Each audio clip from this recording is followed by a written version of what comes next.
Visakhapatnam RK beach తీరాన నిలబడి ఉన్న ఆ మహాకాయ లోహ దేహాన్ని చూస్తే అది ఒక మ్యూజియం అనిపించదు. అది ఒక యోధుడు, అది ఒక గాథ.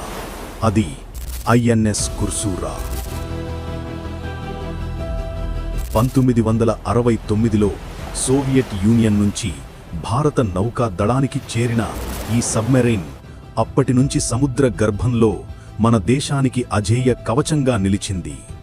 నౌకాదళ జవాన్లు తెల్లటి యూనిఫాంలో ఉగ్రమైన సముద్ర గాలిలో సల్యూట్ చేస్తూ కుర్సురాను స్వాగతించిన క్షణం చరిత్రలో చిరస్మరణీయం. 1971లో ఇండో-పాక్ యుద్ధం.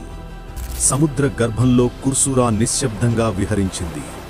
లోపల రాడార్ స్క్రీన్పై శత్రు నౌకల సంకేతాలు మెరుస్తున్నాయి. నావికులు ఉత్కంఠతో నియంత్రణలను ఆపరేట్ చేస్తున్నారు.